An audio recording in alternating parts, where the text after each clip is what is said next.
All right, it's 9 o'clock. We'll go ahead and call our meeting to order. Good morning and welcome to the December 19th, 2022, the last meeting for the year for the Jackson County Board of Supervisors. Thanks everybody for being here. We'll start out this morning with our opening prayer. Mr. Cumbus, it's your month. We have a special guest this morning who will soon be a special, but he's also an old friend.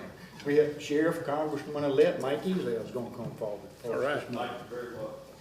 Since I normally sit over here, I'll just stand right here. Sure. I think I can talk loud enough.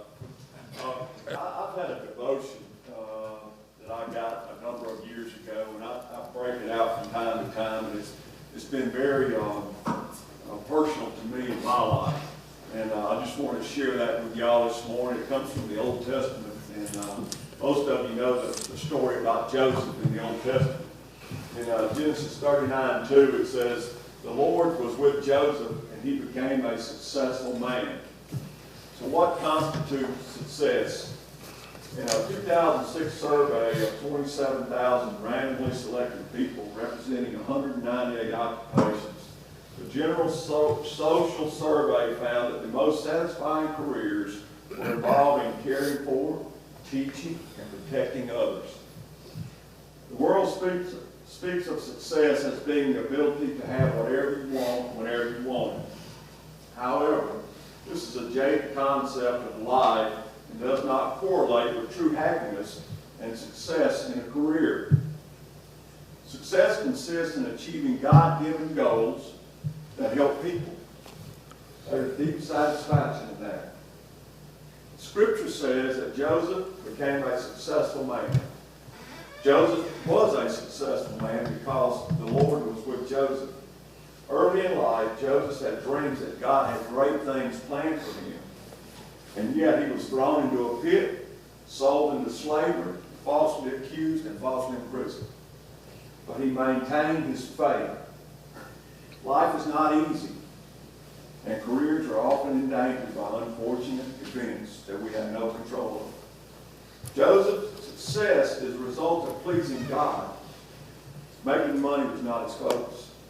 Even though tough times came, Joseph maintained his integrity and his involvement with people. No wonder Joseph was exalted in his career. Think about what you want out of life. Know that God wants you to succeed, but true success always comes on His terms. Life at its best must be a life of unselfish service, a life willing to share with others, a life that witnesses for Christ, a life of love and faithfulness. And the prayer that goes along with this is come from an old 18th century preacher named Phillips Brooks. It says, "Do not pray for easy lives. Pray to be stronger people. Do not pray for tasks equal to your powers. Pray for powers equal to your tasks. Then the doing of the work shall be a miracle, but you shall be a miracle." Every day you'll wonder at yourself at the richness of life that has come to you by the grace of God. We'll have a word of prayer. Father, thank you for this day. Thank you for these men and women who come out and work so hard for you every day. I pray for your blessings on each person in this room this day, that you'll watch over and take care of them. I pray, Lord, for the board as they do the government's work, and I ask you to bless their efforts. We ask all these things in Jesus' name. Amen. Amen. Thank you, Sheriff. All right, stand for the pledge, please. Pledge allegiance To the flag of the United States of America and to the republic for which it stands, one nation, under God, indivisible, with liberty and justice for all. All right. Hey, before y'all sit down, we'll go down and make this presentation. Yeah.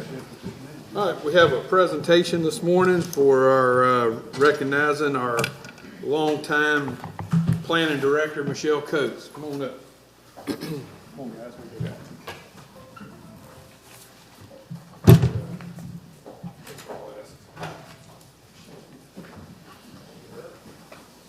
Morning. Brian, come on down.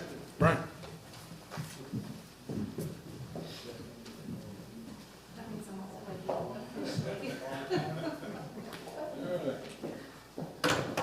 Put my glasses on. Because we're old. We're old. Just- Yeah. like the other day, we just started out here, you know what I'm saying? This is a long time.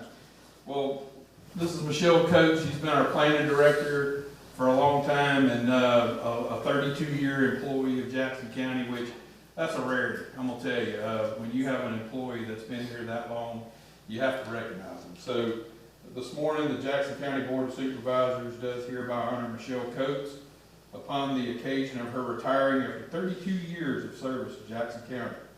While Michelle's career began in the planning department, she also held a position with economic development for 5 years before returning to the planning department as the director in July the 1st, 1998. Michelle has always represented the county with an exemplary level of professionalism and dedication as the go-to person for expert knowledge of the county's past and current developments. She has been an invaluable asset to the county and its residents. However, her dependability, forthrightness, and friendship will be remembered and appreciated most by those who have been privileged to work with her closely over the years. The board is grateful to Michelle for her loyalty and distinguished service to Jackson County over the years and wishes her the best in all her future endeavors. And she does work well with everybody. So she's going to, Marcus, you got some shoes to fill if you're here, and she's going to be sorely missed. And I've told her a couple of times we might have to get her back as a consultant. So we're going to miss her because she takes a lot of valuable experience and knowledge and everything, with her. But Michelle, on behalf of the board, thank you. Thank you.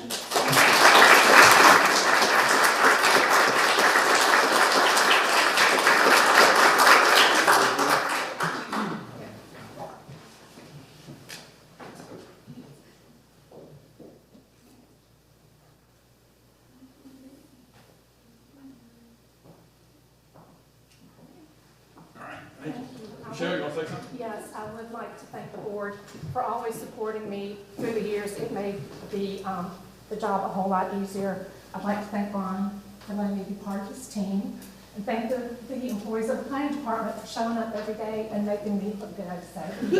How many county administrators have you worked for? Have you broke in? About 3 or 4 that I know George of? Williams, George too. Yeah. So she broke them in. They didn't break her in. Yeah, pretty much all the county administrators have been here. And I would like to thank my family for knowing that they always had meat sandwiches on Monday nights too. There you go. Hey, Brian, you got anything? Well, it's just been a pleasure to work with Michelle all these years, and it's always been easy to talk to. I had a great relationship. She's well respected in her profession.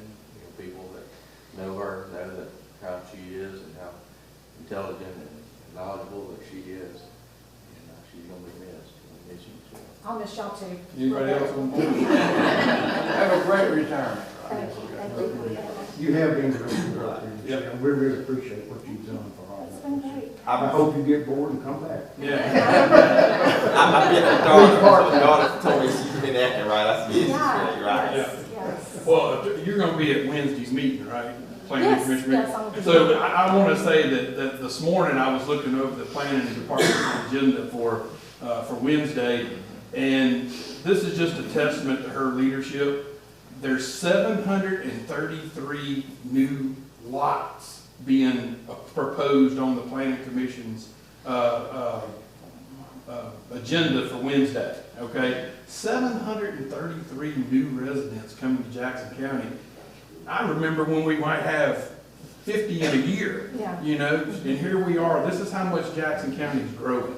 So hats off to all the people in the planning department who make this happen, along with Michelle's leadership and stuff. I just want to say, I've been knowing Michelle a long time, so that's why it's easy for me to talk about her. 'Cause, Don't say how long. Yeah. We never like to share our age, do we, Sheriff? Yeah. So, we all don't like to share our age that much, but anyway, it's 733. I just found that amazing, so we'll keep on doing what we're doing, and hopefully she'll be back to visit, so thank you. I will visit. Thank Thank you. you. You can come teach a class at MAS. Yeah. I would do that. But thank y'all. Thank you.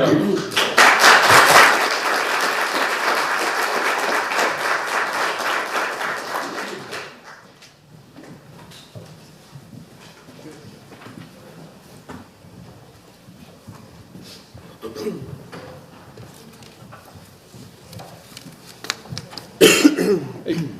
before we get to the consent agenda, I do have one more person that's retiring after 30-plus years of service that's not here with us this morning, and I didn't get to get him a fancy recognition, but I saw his son this morning, so it reminded me that he's retiring after first year, and that's Judge Dale Harkey. So Dale, if you see this, I've been knowing Dale a long time, and so I remember when he started out in the district attorney's office as an assistant DA. You were there about that time, weren't you, Gary? And so, and then he was DA, he was district attorney for a couple of terms, and then was named circuit judge in the early, it was late 90s, early 2000s, I forgot. But he's been a valuable asset to Jackson County in his being a DA and a judge, and I just wanted to recognize Dale too, because he's a good friend, and he didn't seek re-election, so he's basically retiring after 30-plus years to Jackson County. So Dale, I want to thank you very much. All right, we'll go amendments to the agenda. Mr. Cumbus? I don't have any. Mr. Morris? I don't have anything. Mr. Taylor? I do not have any, but I would like to ask, before we vote on the consent agenda, Board of Supervisors, item A, talking about a redemption of a portion of a big bond issue with the Port Authority, and I'd like to ask Josh to explain what that's all about. All right, we'll catch that in discussion. Okay. All right, Mr. Ross? None. I don't have anything. Mr. Eldridge? None. Mr. Fulton? No. Mr. O'Neill? We need to move items under purchasing I to consent agenda. Consent agenda 2. Yeah, consent. Mr. Evans, I know you got one. Yeah, I've got one as a resolution extending for a period of 1 week until the 29th of December 2022 for respondents to the RFP to ask questions concerning Singing River Hospital. Okay. Any other department heads? Nothing? Nothing for finance? All right. Remaining mine will be under consent Consent, aye. under my items. Okay. All right, seeing none, we need a motion to approve the consent agenda as amended. So moved. Got a motion by Mr. Morris, second by Mr. Taylor. And we do have some discussion, so Mr. Taylor, what was your discussion? The Board of Supervisors, it is on, where is it on? It's on page 3, Board of Supervisors, item A, resolution that we're going to sign authorizing the redemption of a portion of the $24 million bond issue. Josh, help us. Yes, sir. This goes back to 2015, when the Enviva discussions with project out at the port. Their board determined some estimates on what it would cost, to do some projects out there for that project. There's around $2 million, $2,095,000 that was not spent for that project. So this is redeeming those bonds, and since that money's being held, it was never spent, we're just going to pay those bonds off. And the item B is related to the interest, making sure that all goes to the principal. Okay, so we're paying off bonds with money that we borrowed on bonds because we're not going to use it. Correct. So that's a pretty good reason. Thank you. Yes, sir. All right, so we don't need to do anything with that item, so, And Enviva is up and running. yep. All right, so we have a motion and a second to approve. No more discussion. All those in favor? Aye. Any opposed? Okay. Does that, All right. Huh? did y'all approve the consent agenda or just the amendments to the Amendments, agenda? yeah. Okay, amendments. All right, got a few increased assessments of real and personal property to read. First one is James Chatelain, 750 East Ocean Avenue, apartment 505 North Boynton Beach, Florida. Parcel ID number is 417-650-40.000. Anyone here representing James Chatelain of Boynton Beach, Florida? PIN number 417-650-40.000. Anyone here? All right, need a motion to approve? Got a motion by Mr. Cumbus? Second by Mr. Morris. Any discussion? All those in favor? Aye. Any opposed? All right. Second one is Barry W. Hazlitt, 1124 Dorothy Street, Ocean Springs, Mississippi. Parcel ID number is 412-750-55.000. Anyone here representing Barry W. Hazlitt, Ocean Springs? PIN number 412-750-55.000. Anyone here? All right, we need a motion to approve. Motion by Mr. Cumbus. Second. Second by Mr. Taylor. Any discussion? All those in favor? Aye. Any opposed? All right, next on the list is Monica A. Teal, 15012 Dismuke Avenue, North Biloxi, Mississippi.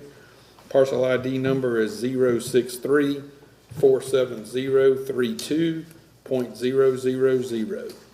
Anyone here representing Monica Teal, North Biloxi? PIN number 063-470-32.000. All right, we need a motion to approve. I mean, Motion by Mr. Taylor. Second. Second by Mr. Morris. All right. All those in favor? Aye. Any opposed? All right, next one on the list is,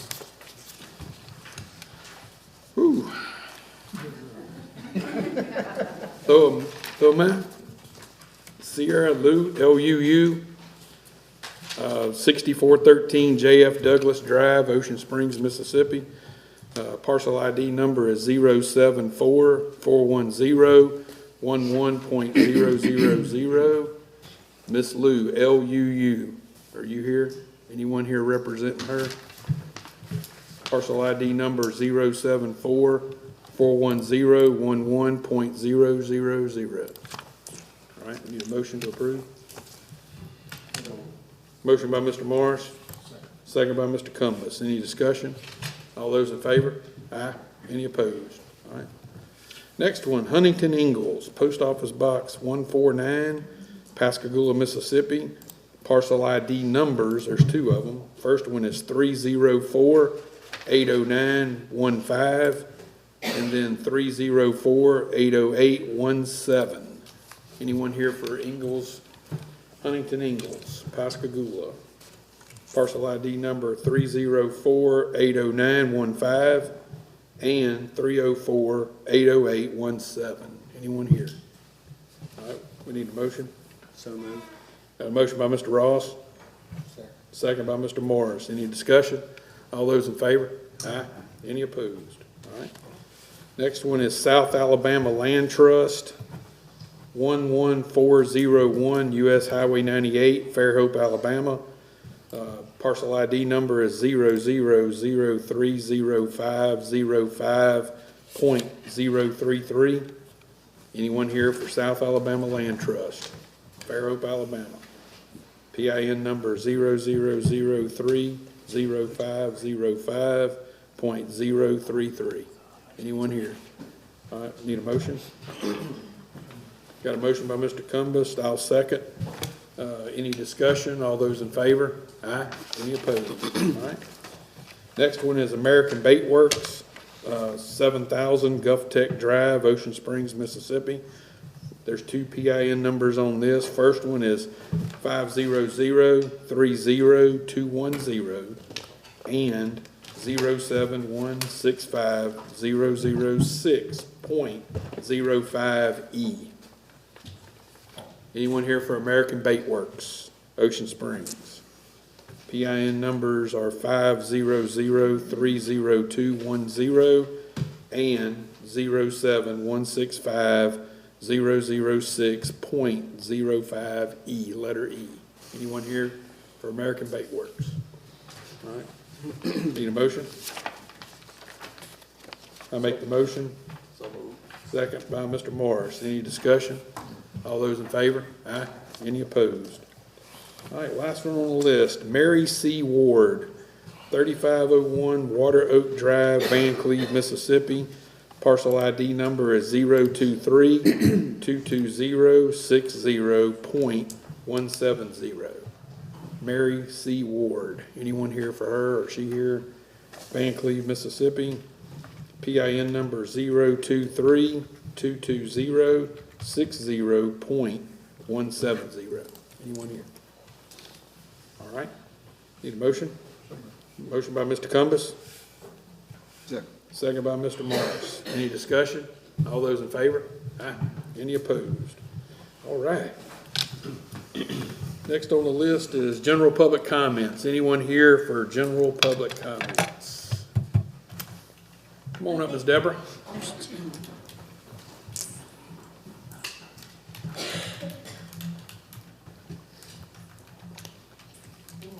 Morning. I'm Deborah Parker, most of you probably know me, and I'm here this morning to express my opposition to the proposed annexation of the areas that Ocean Springs has proposed. First, let me say I am not against change and I am not against progress at all. In the area 2 in which I live in the Fontainebleau area. The majority of what the city is wanting to take in is bird sanctuary, and which is owned federally, and a small section of Fontainebleau, which is, it comes down Hamill Farm and it takes in the north side of Fontainebleau Road. The majority of this area is rural. There's no subdivisions. It's not a massive amount of houses or students. One of the arguments has been that over 50% of the students in Ocean Springs School District lives outside of the city limits. That stands to reason because that's where the growth is outside the city limits. But what they're proposing doesn't really capture students. It's land. Once again, Ocean Springs is trying to bypass Gulf Park Estates. If you look on, which I looked on the web mapping, if you just pull up the Jackson County web mapping, Gulf Park Estates, is quite dense in population and also with students that go to Ocean Springs School. It's a family type area and neighborhood. They're not including that in this annexation. They're also not including the Enclave or Palmetto Point, which is directly behind the high school. Again, these are subdivisions that are relatively new with young families and students that would go to Ocean Springs School District. My problem here is, what is the hidden agenda? If you're wanting to get all this land, and on one hand you talk about we need more students in the city limits, but yet the land you're wanting to gather doesn't have that, doesn't meet that need. I'm not really familiar with the area number 1, which is north of 90, which is including the Sunplex area, which I know is county started years ago. I don't know if the city's going to take in Sunplex for the tax revenue, but it will come down Ocean Springs Road. I think the city limits goes to about Riley Road now. And again, north of that is more rural area. People that own 5 acres, 10 acres, this is not a multitude of families. I don't understand why they don't want to take in these subdivisions. And my thoughts are, if you're going to get us, if the city proposed all of Gulf Park Estates and then came over and scooped up this part of Fontainebleau, I'd have no problem with that, because I would say, well, we just got in the mix. But they're not doing that. They want to go around all these areas and just pick and choose little sections that they want to get. And I'm just asking, before you all agree with this, I would ask for your opposition in it. But I think the public needs to have a lot more statistics here. Exactly how many students are we going to get into the school system with these areas of annexation? How many students are we bypassing because we're going around these other areas? And so I'm just here today asking you to oppose it at this time. I'm not saying forever, but I think we need more information as a public, and I think the areas need to be drawn differently at this time. And I thank you very much, and I wish everyone a Merry Christmas. Thank you so much. Hey, Deborah, I do have this on the agenda for today, opposing it. Yeah. Let me comment, if I may. Ma'am, are you aware that the city's proposed annexation, which happens very infrequently, I think it's 20 years since we had one, the city actually approaches Chancery Court. Okay. And there are a multitude of questions. What are you going to do? What improvements are you going to make? When are you going to make it? Why are they required? Things like that. And the issue is it's legal, it's between the city and the Chancery judge that will be appointed to hear it. If they are convincing, as far as the judge is concerned, he will allow the annexation to happen. If he is not convinced they're doing the right thing properly, then he can say, no, you cannot do this. So my advice to you is you need to go in front of the Chancery judge and tell him what you think, because we're going to have a vote later today on opposing or not. I'm not real sure what that means. We can't stop it. No one can stop it except the Chancery judge. And I just wanted to let you know that. Well, I appreciate that. Now, has the judge already been signed with this, and how do we go around? Do we send letters? Do we appear to the judges? It'll be very public. Probably every time this happens, and the last one, I'm speaking because I used to be the mayor in Goshen, and the last annexation was 2002. So as I said, it's very infrequent. They will try to pick a local Chancery judge. He will say, no, I'm too close to it. I recuse myself. Then a higher court, I assume the Supreme Court, will appoint either a retired or from another area Chancery judge to come in and hear the proceeding. And that's where all the action is going to be. So all that will be made public at some point in time? Very, very public, yes. And that vote the city took, I think, was just to start the process. So now there's going to be a public process where people are invited to meetings, most likely. I would believe that would be part of it. And you can come in and voice. Well, I didn't know what part you all play, but I did Well, want to the express my role we could opposition. play is, we could play the role of a party that is concerned and enter into the lawsuit in opposition to it, along with a fire district could do it, a utility could do it. I don't know what all the stipulations on who could get into that. Gary would know better on how that would work, but I know counties are traditionally one of the big opponents of annexation. So we would be a party if we join into it as opposing it. And that would give an avenue to present a case as to why not. So that's where your role would be then. Okay. Does it include, Randy, does it include Sunplex? Yes, ma'am. Or is the county losing Sunplex to the city if this happens? Well, we won't be, Well, not really losing it. we won't lose it, but what'll happen is, they'll be able to tax it. So yeah, if they choose to not give tax exemptions, then they can tax it. Yeah. But that land will go in part of the annexation? Yeah, they'll, if they were to get it, they would service it, yeah. All right, thank y'all very much. Oh, no problem. Yeah. Come on up. Come on up, David. Good morning. Good morning. My name is David Coward. I live Come on at up, Dave. 3205, oh, I'm sorry. Yeah. Gotta do that. Okay. David Coward, 3205 Hamilton Road. I agree with everything that Deborah has said. Couple of questions regarding to what this, you talked about Goche's annexation. Ocean Springs turned this thing out on a Saturday, which kind of throwed it to the public. Nobody knew about it, and then they voted on it on Tuesday. I got one question that I don't know if it's been answered, and you probably can regarding to that. Ocean Springs will have to present all of their findings to the judge, correct? Correct. Right. Same thing with the Board of Supervisors, correct, as far No. as opposition? You don't have As to, far as I know, no. no. If So we there's enter no into the law- opposition coming from y'all. If we enter into the lawsuit in opposition, we would have a case to make then. So if you So enter into. we have to enter into it. Right. Right. Okay.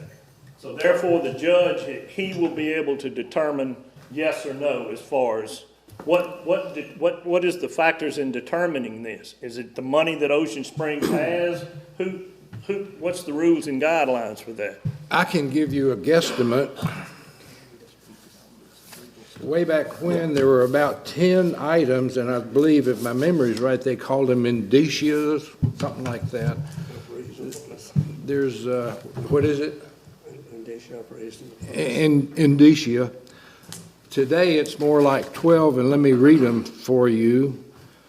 To determine the reasonableness of an annexation, a court considers the following. Number one, the municipality's need to expand. Number two, whether the area might be annexed is reasonably within a path of growth of that city. Number three, potential health hazards from sewage and waste disposal in the annexed area. Number four, the municipality's financial ability to make the improvements and furnish municipal services promised. Number five, need for zoning and overall planning in the area. Number six, need for municipal services in the area sought to be annexed. Number seven, whether there are natural barriers between the city and the proposed annexation area. Number eight, past performance and time element involved in the city's provision of services to its present residents. Number nine, economic or other impact of the annexation upon those who live in or own property in the proposed annex area. Number 10, impact of the annexation upon the voting strength of protected minority groups. That's federal there. Number 11, whether the property owners and other inhabitants of the areas sought to be annexed have in the past and in the foreseeable future, unless annexed, will, because of their reasonable proximity to the corporate limits of the municipality, enjoy economic and social benefits of the municipality without paying their fair share of taxes, and there's taxes. And the last one, number 12, any other factors that may suggest reasonableness. And the judge is pretty much limited to those 12 items, and in his opinion, can Ocean Springs prove that they will do them? And it can be addressed after the fact that they are not doing it. Right. So, and that's a whole lot. You can have this if you want But it. that's what I was fixing to ask you, if it was possible to get a copy of that. And the other question I asked I know Goche has increased their city limits. What is the responsibility of a city, having dealt with that, as far as increasing land, as far as the responsibility of fire protection? Oh, Is absolutely. They're required to provide it. Is there a time limit? There will be a time limit proposed by the municipality, and that could be a factor. But yes, if Ocean Springs says, I will, and by the way, the county would end up saving money out of this because we would stop providing fire protection, police protection, planning, zoning, things like that. Right. So the county actually would benefit from an annexation, but there is a time limit that would be enforced, yes. Because we're right at 2.5 miles from the middle school to Hamel Farm Road. Mm-hmm. Their proposal is to take it on out past the high school, just the high school area, and then come back down Fontainebleau Road.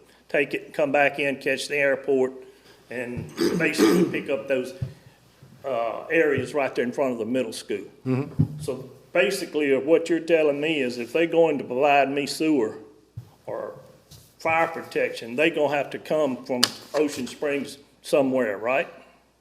Certainly. Are you already on sewer? I have my own You're on sewer system. Septic tank? All the people that are in that loop, which comes from Old Spanish Trail down Hamel Farm Road, hits Fontainebleau Road and goes back to the airport. Everybody is on well, everybody is on sewer system of their own. Yeah. And then also too, like I was telling you the other day, all that area is already certificated by the Jackson County Utility Authority and Utility Services. So unless Ocean Spring was to buy them out, they would continue on with the services there, expanding them, bringing on new customers, whatever. Ocean Springs cannot bring their utilities in there because they don't have their certificate. Now, the north end, North Ocean Springs Road area, they do have the certificate all the way to Highway 57. So they've got the main water line in all the way up Ocean Springs Road and the sewer line to 57. They've just never branched off and caught people unless the person paid to hook up to their utility. So it's based on who has the certificates to provide water and sewer in those areas. So Ocean Springs would never be able to bring their city water and sewer down there because they don't have the certificate. And I doubt the Public Service Commission would ever change that, you know, because once a private utility or like the utility authority has got public money assets in the area, they either have to sell it or you're not going to have another utility come in there on top of them. Yeah. So that's not going to happen. So. Now, we talked the other day, you and I Yeah, did, about yeah. those fire hydrants. Yeah, yeah. Okay? And that would be up to the private utility to put in some fire But if the hydrants. man, if he has water down Hamill Farm Road, and he has the ability to say, okay, I'm not gonna put one here or there, or here or there, what's gonna keep him from, who's got the power to say, okay, you have to put fire hydrants in? Nobody. When it comes to a private utility, unless the Public Service Commission mandates it, which they don't now, in our new subdivisions, we do mandate fire hydrants in the new subdivisions that Utility Services has utilities in, or will be taking over the utilities in. So, like I said, years ago, the general manager of Utility Services and I met, especially in the Gulf Park Estates area, and they've been putting in 2 fire hydrants a year at least at their expense. But we've gotten with the fire chief and down there, and he's actually pinpointed the spots where he would like some to be able to fill up his trucks. So Utility Services has been taking that on theirself by putting those fire hydrants in for the public down there. See, the problem we have too is if they were to do this, okay, our insurance is right now, we're basically covered on the county as far as fire protection. City takes it over, no longer are they the first responder responsible for my house. Ocean Springs will be. It's supposed to be a 5-minute response time as far as my insurance is concerned. Right now, I'm sitting right beside Fontainebleau Fire Department, which they do an outstanding job as far as I'm concerned in the county. They do. To all those people that do that. But my problem is, if they become my first response, as far as the high school, Ocean Springs goes, every one of us in that loop, our insurances are gonna go straight up. Yeah. Maybe not now. If you're part of the municipality, insurance will be based on the municipality's grading as opposed to the county. And I don't know the answer. Their rating is a little bit, I think they're a 5. Are they Ought a to be- 5? In my opinion, the The municipalities. closest fire hydrant to me right now is at the corner of Fontainebleau, Greyhound Way and Fontainebleau Road. What would happen with your fire, for your insurance, is the city would have a certain amount of time to make that response time equal to whatever it is to maintain that rating that they have. And until then, you would get the benefit of the rating they currently have, and there would be a point in time where the insurance company would say, if you don't maintain it at this level within 6 months or a year, we're dropping your overall rating. That's why when people annex, if they annex too much, they might hurt the entire city, potentially, if they can't compensate and make that other area as good as the area here, and it could impact everybody. If they can do it, it'll help everybody, but you gotta be able to have the means to make that happen. And like I was telling you the other day, if it was to happen, I would make sure that our MOUs between all the cities, our response that we have negotiated with all the cities, we keep that in place to where, you know, Fontainebleau would be able to respond for the city if the mutual aid agreement that we have. Like I said, now, if Fontainebleau is not the first responder, and Ocean Springs is the response. Right. I mean, there's fire, I've been on Fontainebleau Fire Department, not now, but years. There's times when the Fontainebleau Fire Department, they go in that way. Mm-hmm. Sure. Okay? Sure. And if you got a railroad crossing, the closest fire department to any of that area out there is down there by the football field, because you got a railroad track you got to deal with. So that's the only thing that, our concern in that Fontainebleau area, we did a kind of a little survey in the loop. My property backs up to that bird sanctuary. And it's miles till you get to Gulf Park Estates, and that goes on, every piece of property that they're talking about annexing backs up to the bird sanctuary. So therefore, they can't offer us nothing but tax increase. That's where our problem is. I mean, most of these people out there are retirees like myself, but the number of kids inside this so-called section that they're talking, they're wanting the high school, which I can understand that. I totally agree with them. Let them have the high school, let them have Old Spanish Trail. Because then they could run radar on that, because in the afternoons, if any of you ever been out that way, it's a drag strip from the high school to the middle school. And there's 42 buses that run from the middle school, believe this or not, my wife counted them. There's 42 buses that runs from the middle school to that high school every afternoon. And sometimes, and I hate to say this, them bus drivers they're kind of in a hurry too. So the point I'm getting at is if they want that high school, that's fine. But the other people that are surrounded, which most of us are retirees, and we offering them nothing except our taxes and our money. Because most of us have 2, 3, 4, 5 acres plot, some more.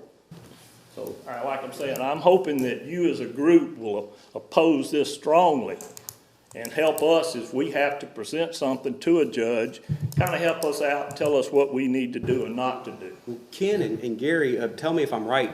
If a city proposes an annexation, they can't increase the scope, but they can decrease or subtract from the scope of the annexation and carve more out as the process That's what moves I on. hope. That's like I told them the other night, common sense will go a long way. Judge might even do that. Yeah. So, Yeah. The judge's job is basically to determine, after he listens to you and them, are you going to be better off with the annexation than you were without it? Right. And if the case is made that you're better off, then you get annexed. Yeah. If the case is made that you're not, then you're not. Right. Well, again, like I say, that's gonna be a judge decision, and we, as myself and Deborah and all of us that live in that area, we will try, and if we can get a copy of what you just read there. It's gonna- David? Okay. Thank you, gentlemen. I Thank you, David. appreciate you. All right. David, You can have that Here you copy. go. Yeah. Anyone else here for public comment? Let me make a Okay. kind of a comical comment about the high school. Way back when Gaucher annexed, the original plan was to go from the city limits at that time all the way to Highway 57 and then north and south. We contemplated going across the highway and looking at Sunplex. We decided not to because it is a county effort that is there to support all the municipalities and the counties, and we did not want to upset that apple cart by throwing in municipal taxes for anyone who wanted to go there. So we did not do that. But the site, there was no there was no Ocean Springs High School at that location back then. And it was in the planned annexation of Gaucher. If that had stuck, Ocean Springs High School would have been built 10 years ago in the city limits of Gaucher, Mississippi, which is kind of funny. They talked to us, the city talked to the city, and we did modify the original plan annexation back in 2000. So that proves you can work together. I would love to see us approach the city and say, hey, don't upset that Sunplex apple cart because it could hurt our future, and hopefully get them to back off of that. Beyond that, I'm not real sure what we can actually do in your behalf. The city will have an expert. It's not going to be a local attorney who attends their meetings every time they meet. It's going to be an expert from outside who's going to come in and knows everything to know about annexation, and he or she is going to be very good, and it's going to take a very strong legal effort to counteract that proposal. So I'm saying you and I together are not going to be really smart enough to take them on. You need to get probably some legal experts to give you some expertise. And I know you don't want to hear that, but I feel obligated to tell you that. All right, anyone else here for public comment? All right, seeing none, we'll go to the consent agenda. We need a motion to approve the consent agenda as amended. Got a motion by Mr. Taylor. Second by Mr. Cumbus. Any discussion? All those in favor? Aye. Any opposed? Okay. Go down to consent agenda number 2. Let the record reflect Mr. Ross is recusing himself, leaving the room. All right, we need a motion to approve consent agenda number 2. So move. Got a motion by Mr. Morris. Second by Mr. Cumbus. Any discussion? All those in favor? Aye. Any opposed? Okay. All right, tell Troy you can come back in. All right, department heads, Brian? Travel, both required and discretionary. How about? Motion by Mr. Taylor, second by Mr. Cumbus. Any discussion? All those in favor? Aye. Any opposed? All right, thank you. Finance? Good morning. Morning. Present the order to approve the claims docket. Got a motion by Mr. Cumbus, I'll second. Any discussion? All those in favor? Aye. Any opposed? All right. And the resolution authorizing interfund loans for the fiscal year end September 30th, 2023. So move. Got a motion by Mr. Ross. Second by Mr. Morris. Any discussion? All those in favor? Aye. Any opposed? Okay. Thank you, ma'am. Ms. Krebs, Human Resources. And I apologize, but I just caught an error on employee information. I need to add a transaction that has to be processed before the end of the year. So I'd like to submit to y'all an amended employee information. Can we approve that amendment before it's made? Have to amend the agenda. Yeah. So we need a motion to amend the agenda to allow for your additional employee information. Yes, sir. I've got a motion by Mr. Cumbus. I'll second. Any discussion? All those in favor? Aye. Any opposed? All right, now your motion's agenda, amended. All right, go ahead. Yes, I'd like to present employee information as amended. All right. I'll move. Got a motion by Mr. Taylor. Second by Mr. Morris. Any discussion? All those in favor? Aye. Any opposed? All right, thank you. Thank you. Down to presentations. Pasco Main Street, here for a presentation. Rebecca, you need to come up here too. Hey, I'm here. I'm a community relations director for the city of Pascagoula, and I'm also a Main Street Pascagoula board member. On behalf of the city, we are requesting $25,000 to be contributed to the Main Street program through the city. So just to start, I have a brief presentation, and I promise brevity. Main Street is an economic development tool that enhances the tax base of a community, fosters entrepreneurship, builds community capacity, and creates partnerships among key groups in the community.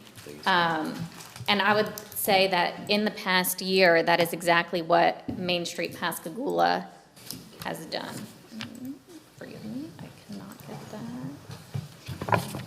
Over here. So I'll take a look at some of our fiscal year 2022 major accomplishments. We worked in collaboration with the city, the Chamber of Commerce, Industries, and local artist Alice Kate Berry to create the flagship district branding, launching social media efforts aimed at attracting employees at our major industries to live in Pascagoula. A big focus of the Main Street Pascagoula program is to make sure that we are keeping our tax base here in Mississippi and not losing those employees to Alabama, which we have seen. So we're trying to make a more attractive community to decrease commute time for those employees, but also to provide an area in which they want to live. Main Street Pascagoula prioritized beautification, investing more than $33,000 in fiscal year '22 to make the flagship district look clean, tidy, and welcoming. If you've noticed, in downtown Pascagoula, there are a few new art sculptures placed downtown. We served as a partnership with this is called the Pascagoula Public Art Enterprise, and it's a project led by the Walter Anderson Museum of Art and the Pascagoula Gaucher School District's College and Career Technical Institute. So students are designing and fabricating 3 large metal art sculptures to go in key arteries in the flagship district. So the first is the building blocks. That's at the corner of Delmas Avenue and Pascagoula Street. The second is at the corner of Magnolia Street and Delmas Avenue, and that's more of an interpretive piece. All of that was fabricated with steel that was donated by Ingalls Shipbuilding. And the third piece is under fabrication right now, and that's going to be part of the city center landscaping concept that's at the corner of Watts and Magnolia.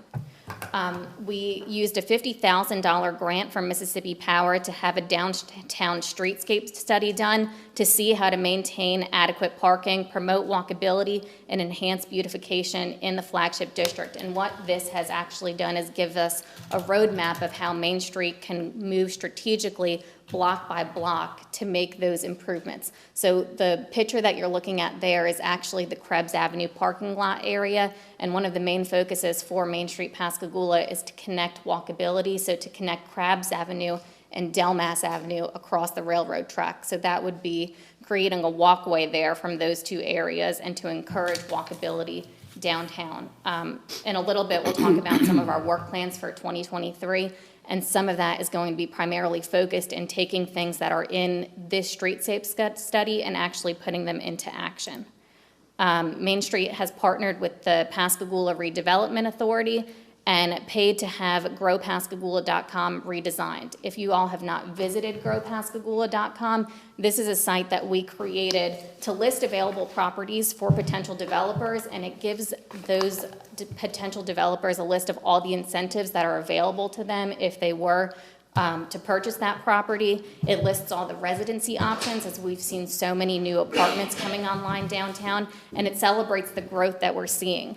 There is more than $50 million of private investment being made in the downtown area, and that is a tremendous accomplishment and more private investment that we've seen in downtown Pascagoula in a very long time. Something else that Main Street did in this past year is that they hosted and funded the inaugural Festival Hispano at Beach Park.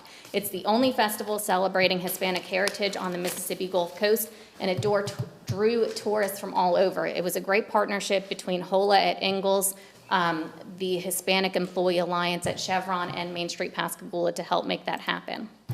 In fiscal year 2022, we also had a Cruise in the Coast economic impact study done, which showed Pascagoula's economic impact in 2021 was approximately $364,000, and that it's an event that continues to grow. We are a 3-day stamp site at Beach Park. In addition to all of those things, we also host yearly events. So we have 8 Third Fridays, March through October, the Crew of Little Rascals, which is a children's Mardi Gras parade in February, Free Flowin' Fest, which is a free music festival in May, Festival Hispano in September, Gula Cruise in October, Downtown for the Holidays in December, and our annual meeting. And as we look forward to fiscal year 2023, some of our work plans include putting downtown streetscape study items into action and working on some of those proposed items, restoring our facade grant program for businesses in the Main Street District, continuing to invest in beautification and economic development initiatives, creating a signature New Year's event, which is something that we've been brainstorming for the past year. Mobile has Moon Pie over Mobile, Fairhope has the Pelican Drop, so thinking of something creative that we can do here to draw a signature New Year's event. We're throwing the idea of an anchor drop down the city center building once that's completed, and continuing to enhance and grow already established event. So I appreciate your time. Along here with us is Rebecca Davis, who's the Main Street Director, and Susanna Northrup, who is an employee of Main Street. If you have any questions, we're more than happy to answer them. Good presentation. Great, yeah. That's good. Anybody have any questions? So does this include, I think we recently gave y'all some money for the Christmas event that you had. We did. That was a sponsorship for downtown for the holidays. Okay. So is that separate from this request, or is that? Yes. Okay. I mean, it could be amended if you, Well, I would think we would treat that the same way as we do like with the Walter Anderson. You know, we used to give to all these different events and advertising county resources, and then we started rolling it into one contribution, and then the events were part of that. Yeah, I think it's better and Okay. more clean budget-wise to have it in a one-time deal.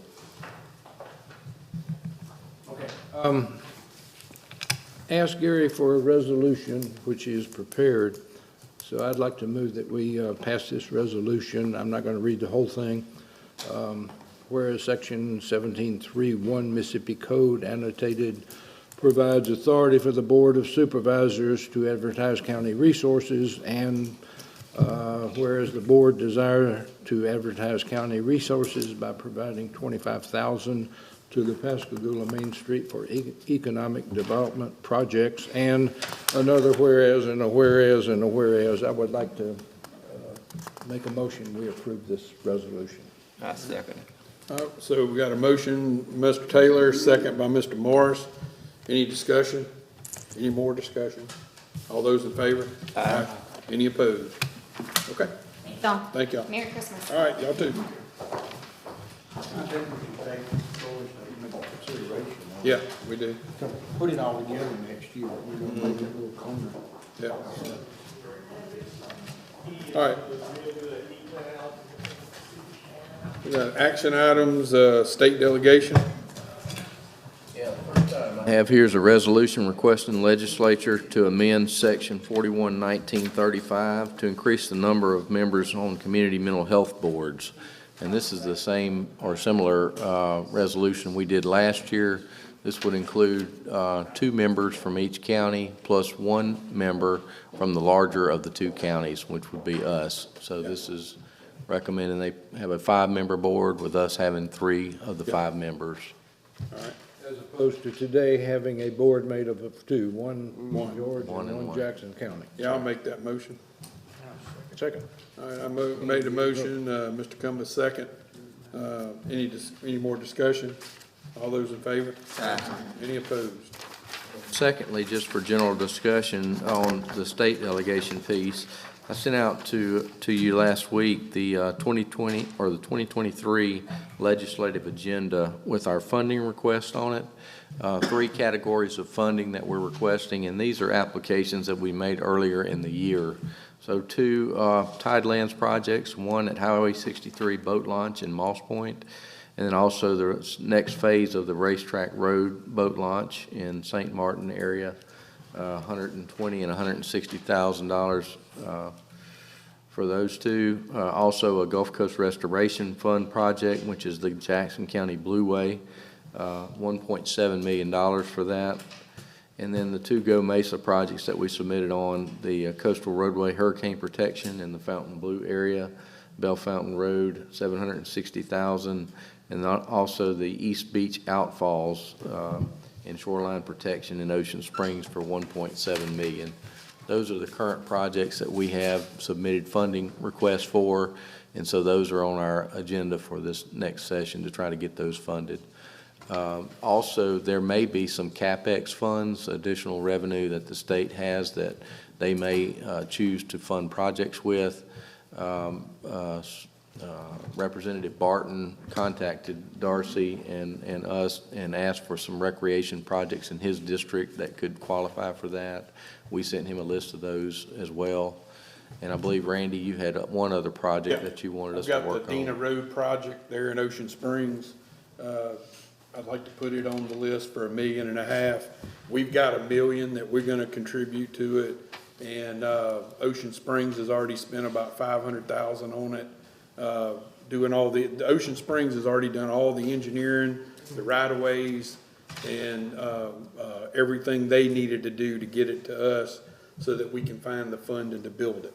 So, and that'll be widening Dina Road to 3 lanes and making a better intersection there at the newly installed red light and on Ocean Springs Road, making that a better intersection, and then having sidewalks and curb and gutter and all that going down through there. So, that road is gonna see a huge increase in traffic because it's the cut-through road. I'd say at least 4,000 to 5,000 vehicles a day go through there. And it's like a dirt road, basically. I mean, it's not wide enough to handle what it's got now. So anyway, that's a really needed project for that area. So I'd like to put that on the, I talked to Representative John Reed, I've talked to Hank Zuber and a couple others, and they're willing to help us seek the funding through some of the excess, possibly through some of the extra appropriated funds there, so. Any other projects that you know of that we need to add to the list? If there are, get with me after the meeting, and we can try to add some more to the list. I think those CapEx funds are going to be competitive. You know, this is an election year, and I expect them to be trying to spread the money across the state and all the different communities that are out there. There's some sense that, you know, the Gulf Coast has a lot of their own dedicated funding sources like Tidelands or GCRF or BP funds and that kind of thing. So the CapEx funds will be, I think, more competitive this year. So.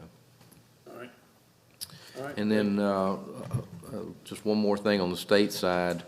You approved several items on the consent agenda earlier today related to the MCWI funds or the ARPA funds for the cities. Those are 8 projects that we're committing funds to that seem to be moving through the process. Our next step on that is to develop an MOU with the cities, and we're going to try to mirror that with the one that the state develops as part of the program. So we're trying to get that together, and that'll kind of be our next step, is entering into those MOUs with the cities, a grant agreement or a sub-recipient agreement, if you will, to make those funds eligible or applicable. And then on the federal side, just quickly, we did get 2 letters of recommendation for our FAA terminal grant out at the airport. That would be to upgrade the tower, the air traffic control tower, to try to get it up to federal contract standards. We got a letter of recommendation from Senator Cindy Hyde-Smith and also from Roger Wicker's office on that last week, and those were turned over to the FAA. And then also still working on trying to get some language put in the bill related to risk rating 2.0, just to get some clarity on that issue. That's all I had. All right, anybody got any questions for Brian? All right, go to supervisor items. Mr. Cumbus, you didn't have anything. Mr. Morris, you got anything? No. Mr. Taylor, you got one item? Got a resolution accepting the appointment of Brian Fulton to the Jackson County Airport Authority Commission. Brian was serving interim basis, and it's time to reappoint him for a full term. We just heard some good progress with our airport. I think some good things are happening there, and I think it's a good choice. I'll second that. Any discussion? All those in favor? Aye. Any opposed? All right, Mr. Ross, you didn't have anything? None. All right, I've got 2 items. First one is I make a motion for a resolution reappointing Steve Aites to the Singing River Health Systems Board of Trustees. I got a second by Mr. Cumbus. Any discussion? He's a good man. He's done a great job there. All in favor? Aye. Any opposed? All right, second item I have, in the form of a motion, I have a resolution opposing the proposed annexation of the 2 areas of Jackson County by the city of Ocean Springs. I make that motion. I have a comment. I'll second, and I'll like to have a comment. Okay. With my prior city hat on, I cannot enthusiastically support this. I think what we ought to be doing more than anything is approaching the city of Ocean Springs to revise their proposed annexation to exclude Sunplex. I've done that. And I think we need to do it. So this is how we get the attention. Yep. I got a couple of questions. What benefit is it to the existing businesses out there? We had one business today where we're increasing their taxes for some growth. What benefit is it to the existing businesses regarding their growth and potential expansion if this annexation goes through? And the answer is not benefit. Then what benefit is it to Jackson County regarding future growth and expansion in Sunplex if this is allowed to happen? I strongly say we need to talk to Ocean Springs about eliminating Sunplex. I have, Brian has, George Freeland has, and somebody from the port has. So, I guess this is how we get their attention. So, but we've asked them not to include that, and there's not enough sales tax revenue coming out of there to support anything. And if you don't give them a tax exemption, then what's going to keep them from leaving? So if you give them a tax exemption, you're not getting anything out of there. So I would love to keep Sunplex just like it is and make some adjustments on some of the areas that they're asking for too, so. And the only way, I remember last time annexation was talked about, the only way for Sunplex to benefit would be for additional fire department to be built. Right. And personnel, which by the time you do that and run the cost of all that every year recurring cost, there's not enough additional tax revenue for that to work necessarily. And we already have a mutual aid agreement with Goshen Fire Department, which is right across the highway from Sunplex. So we already have a mutual agreement aid with them to aid Sunplex in case something happens. And then we have Fountain Blue from the south that can respond, and then we do have a mutual agreement with the city of Ocean Springs to respond. So it doesn't really change anything much there, so I just don't see what the good of it would be, so. But in addition to this, I would like to see us go on record formally asking them to remove Sunplex. Yeah. I mean, and anytime we can stop someone's taxes from going up, I'm all for that. Sure. Me too. All right, so we got a motion and a second. Any more discussion? All those in favor to approve the opposition resolution? Aye. Any opposed? Okay. Gary, are y'all gonna handle this in-house? Have you had a chance to look at it, or are you going to hire it out? No, I hadn't had a chance to look at it yet, Randy. Okay, all right. All right, so that's. Wait, before we get to that, I would like to hear a pretty comprehensive report on what opposition means and how much money will it cost. You remember, one of the things you read was if it's going to enhance the livability. One of them was water and sewer, if that's already provided. Some of that area already is hooked into water and sewer. Sure. If zoning exists, zoning already exists everywhere in the county, so those are two key elements out of those 12 that don't change. And fire protection is really minimal unless they build another department. So, I mean, there's a lot of key points that you could pick to choose as our reason why we're not for it. And I have no problem with the city coming out and getting those areas if they can prove that they're going to benefit the people they're annexing. Yeah. All right, so we're down. Is there a need for a closed session? Do we have any executive session items? We do have one. We do have one? Okay. All right, so we need a motion to go into closed session to review executive session items. Got a motion by Mr. Cumbus. Second by Mr. Taylor. Any discussion? All those in favor? Aye. Any opposed? All right, we're in closed session. Thank y'all. Thank you, everybody, for being here. Joe.